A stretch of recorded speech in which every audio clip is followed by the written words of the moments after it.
நண்பர்கள் அனைவருக்கும் வணக்கம். எங்களுடைய 53வது சிவபயணம் 6000 விதைப்பந்துகளை எடுத்துக்கொண்டு காட்டழக பெருமாள் ஸ்ரீவில்லிபுத்தூரில் இருக்கிற காட்டழகர் என்ற மலைக்கு நாங்கள் புறப்படுறோம். எங்களோட பயணம் சேர்றவங்க ரமேஷ், பத்து. 53வது சிவபயணம் 53 பயணம் சிவபயணம். வாங்க போகலாம். ஸ்ரீவில்லிபுத்தூர்னால என்னன்னு உங்களுக்கு தெரியும். அன்போடு வரவேற்கிறோம். அப்புறம் ஆண்டாள் கோவில் காலை 5 மணிக்கு அந்த ராஜகோபுரத்துக்கிட்ட போயிருக்கோம். இந்த கோவில் பார்த்திங்கன்னா காலையில் 5 மணிக்கு ஓப்பன் ஆச்சு. ஸோ அப்படியே சாமியை வழிபட்டுட்டு பொறுமையாக அங்கே இருந்துட்டு ஒரு 8 கிலோமீட்டர் தொலைவில் இருக்கிற நம்ம காட்டழக பெருமாளுக்கு செண்பகத்தோப்பு ரோடு தான் இப்போ நீங்கள் பார்த்துக்கிட்டு இருக்கிறது. இந்த ரோடு பார்த்திங்கன்னா ஒரு கிராமத்து ரோடு தான். நல்லா அழகாக இருக்குது. நாங்கள் போன நேரம் கொஞ்சம் பச்சை பசேர்னு இருந்துச்சு. மலையை நோக்கி போயிட்டு இருந்தோம். ஒரு 5 கிலோமீட்டர் போனீங்கன்னா அடிவாரம் வரும். அந்த அடிவாரத்தில் இருந்து குரங்குகள் தொல்லை இருக்குது, கொஞ்சம் பார்த்து போகணும். காட்டு விலங்குகளும் இருக்குதுன்னு சொல்லியிருக்காங்க. அதே சமயம் காட்டு விலங்குகளை துன்புறுத்துகிற மாதிரி நம்ம எதுவும் பண்ணக்கூடாது. செண்பகத்தோப்பு காட்டழக பெருமாள் எந்த உணவும் அளிக்கக்கூடாது. ஸோ இங்கே பார்த்தீங்கன்னா ஃபாரஸ்ட் ஆஃபீஸர் செக் போஸ்ட் இருக்கும். செக் போஸ்ட்டு பார்த்திங்கன்னா ஒரு ஆளுக்கு 20 ரூபா, காருக்கும் சேர்த்து.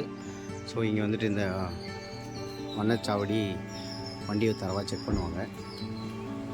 செக் பண்ணிவிட்டு முக்கியமாக பிளாஸ்டிக் பொருள் இந்த மாதிரிலாம் எடுத்துகிட்டு போகக்கூடாதுன்னு இன்ஸ்ட்ரக்ட் பண்ணுவாங்க. போயிட்டு டீம் டிக்கெட் போட்டு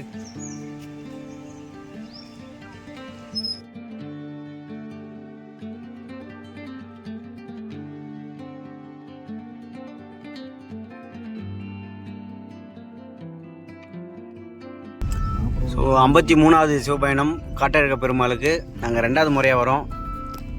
எங்களோட பயணம் பண்ணுறார் போதி தர்மார். இவர் பல டைம் ஏமாற்றிட்டே இருப்பார். இவர் ஸோ வெற்றிகரமாக நம்ம அந்த ஆட்சியில் இருந்துட்டு இந்த ஆஃப் ரோடு ஒரு 500 மீட்டர் டு ஒரு 700 மீட்டர் வரைக்கும் போகிற மாதிரி இருக்கும். இங்கே பார்த்தீங்கன்னா பேச்சியம்மன் கோவில், அப்புறம் காட்டழகருக்கு போகிற கோவில் 2 பாதை பிரியும். தண்ணி வந்தால் தானே ஓடும், வரலானே எப்படி ஓடும்? தண்ணி வரும் போகலாம் போகலாம்.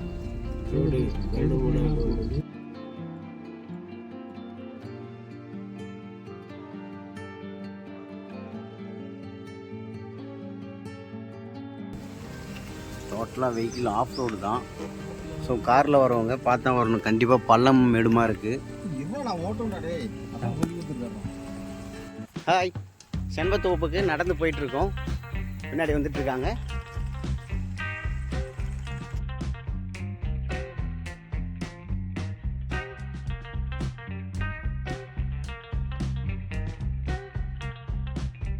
காட்டழக பெருமாள் செண்பகத்தோப்பு நடக்க ஆரம்பிச்சிட்டோம். ஸோ அங்கே சாமிக்கு தேவையான பொருட்கள் அரிசி மூட்டை, வெல்லம் இதெல்லாம் எடுத்துகிட்டு வரலாம்.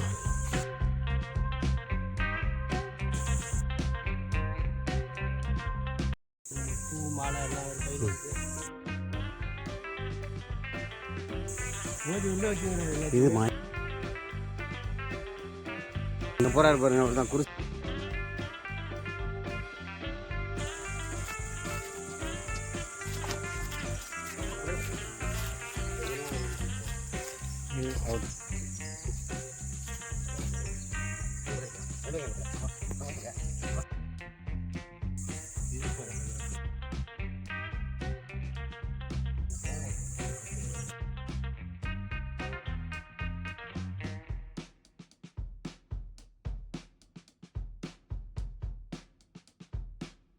இருபத்தி 3 மாஞ்செடி காட்டழக பெருமாள் செண்பகத்தோப்பில் நாங்கள் நட்டுருக்கோம். சிவபயணம் டீம்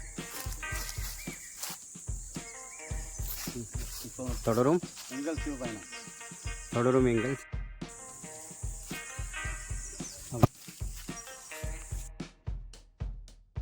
எங்களுடைய 53வது சிவபயணம் காட்டழக பெருமாள் செண்பகத்தோப்பு ஸ்ரீவில்லிபுத்தூர் பக்கத்தில் இருக்கிற காட்டுக்கு தான் வந்திருக்கோம். ஸோ இது பார்த்திங்கன்னா 2வது முறை. எங்களுக்கு 4 வருஷத்துக்கு முன்னாடி இங்கே நாங்கள் பயணம் பண்ணியிருக்கோம். அது 8வது சிவபயணம். ஸோ இப்போ இந்த பயணத்தில் பார்த்திங்கன்னா மொத்தமாக 500 சீட் பால் எடுத்து வந்திருக்கோம்.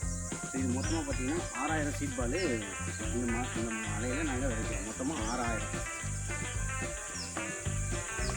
அதே மாதிரி தான் ஒரு 5 விதமான மரங்கள் இருக்குது.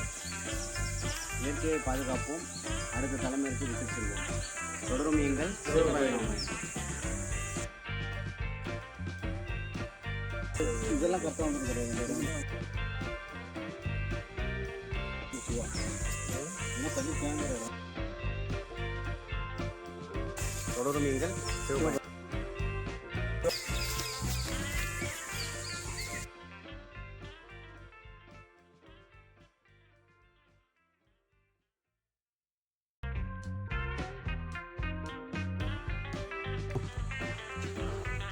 ஒரு 1/4 மணி நேரம் நடந்து வந்தீங்கன்னா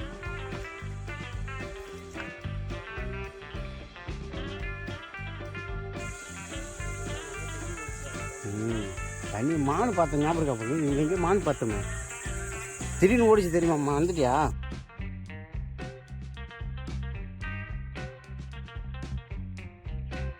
வரும்போது நல்லா தண்ணி இருந்தது ஓடுற அளவுக்கு. இப்போ பாருங்கள் ஃபுல்லாக வறட்சி. இதுக்கப்புறம் மழை வந்ததுக்கப்புறம் தான் இங்கே தண்ணியை பார்க்கலாம்.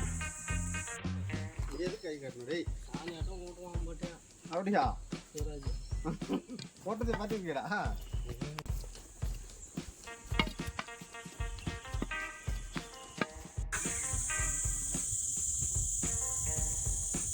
இந்த வரைக்கும் பார்ப்பாங்க அந்த குரங்கு இதுதான் கத்துது. அங்கே போய் எப்படி கத்துது.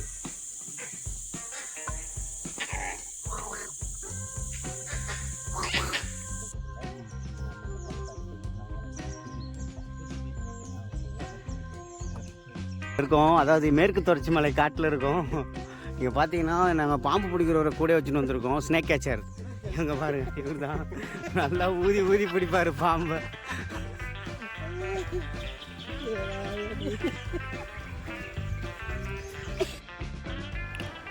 கொஞ்சம் ஒரு 1/2 மணி நேரம் நடந்து வந்தீங்கன்னா ஒரு 3 ஓடைகள் கடந்து வரணும். அந்த 3 ஓடைகளில் இப்போ நீர் வரத்து இல்லாதனால கொஞ்சம் காஞ்சி போயிருக்கு.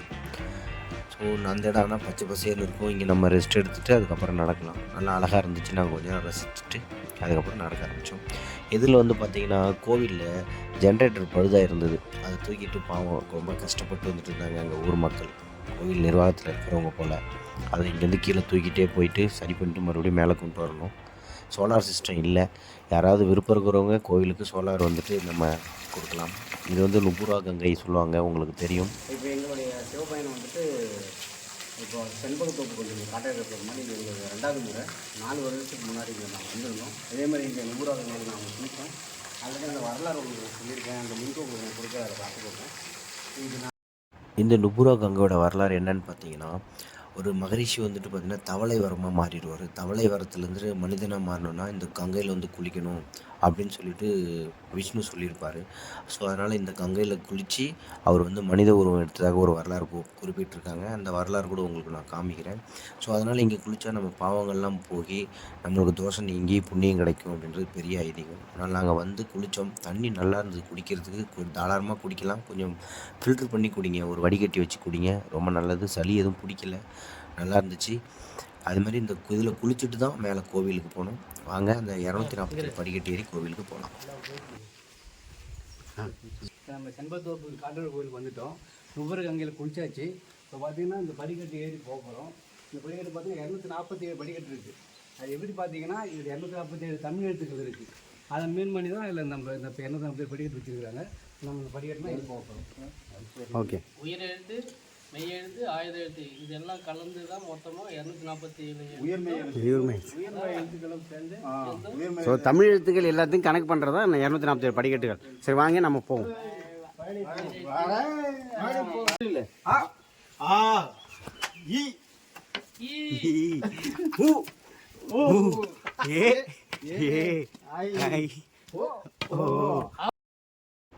காலையில் 6 மணிக்கு மலையேற ஆரம்பித்தோம். வெயில் நிறையா வந்துருச்சு. நுபுரா கங்கையில் குளிச்சுட்டு இந்த படிக்கட்டு வழியாக நாங்கள் வெயிலில் மலையேற ஆரம்பித்தோம்.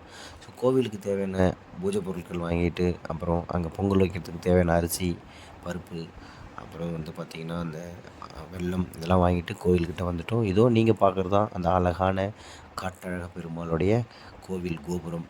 வாங்க கோவிலுக்குள்ளே போவோம். ஐயர் வந்துட்டு நண்பர் தான். அவர் உள்ளே நமக்காக வெயிட் பண்ணிகிட்ருக்காரு சிறப்பாக பூஜை பண்ணுறதுக்கு. வாங்க சிறப்பான பூஜை அலங்காரத்தையும் பார்ப்போம்.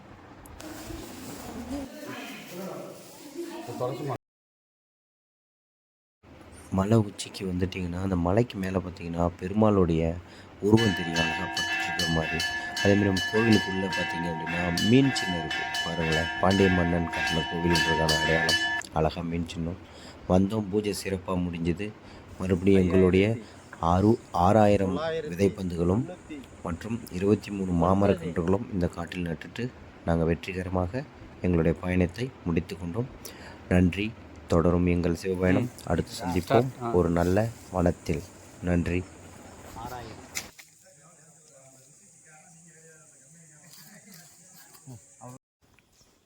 தொடரும் எங்கள் சிவ பயணம்.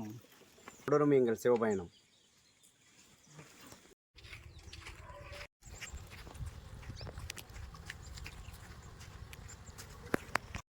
$5,999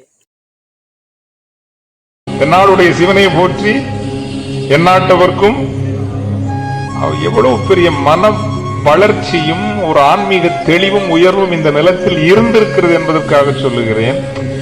தென்னகத்தில் நாங்கள் அவனுக்கு சிவன் என்று பெயர் வைத்திருக்கிறோம். ஏனைய உலகம் அவனை இறைவன் என்று அறிகிறது. அவ்வளவுதான்.